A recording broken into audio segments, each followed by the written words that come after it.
सद्गुरुदेव की जय।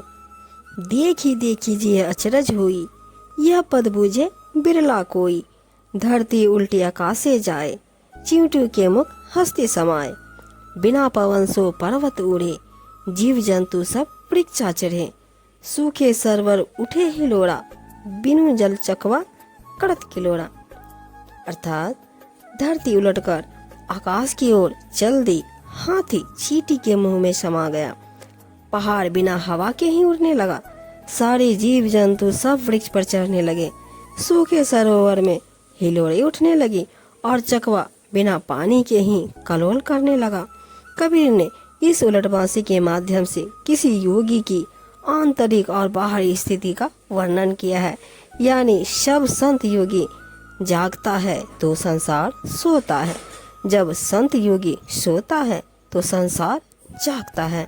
कबीर साहब का कहने का तात्पर्य यह है कि इस भौतिक जगत के जो कर्म व्यवहार है वो आध्यात्मिक जीवन में एकदम उल्टे हो जाते हैं।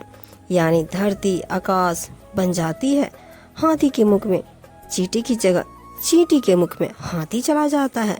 जो पहाड़ हवा से उड़ता है वह बिन हवा के ही उड़ने लगता है।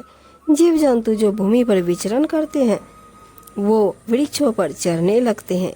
पानी से भले सरोवर में ही हिलोरे उठती है, लेकिन यहाँ सूखे सरोवर में उठने लगती है। और चकवा जो जल को देखकर कलोल करता है वो बिना जल के ही कलोल करने लगता है। यानी सब काम उल्टे होने लगते हैं। भौतिक जगत और आध्यात्मिक जगत में यही अंतर है जिसे कबीर साहब ने अपनी वाणी के माध्यम से कहा है। हिंदू मुसलमान ब्राह्मण धनी निर्धन सबका वही एक प्रभु है। सभी की बनावट में एक जैसी हवा खून पानी का प्रयोग हुआ है। भूख प्यास सर्दी गर्मी नींद सभी की जरूरत एक जैसी है। सूरज अपना प्रकाश और गर्मी सभी को देता है। वर्षा का पानी सभी के लिए है, हवा सभी के लिए है। सभी एक ही आसमान के नीचे रहते हैं।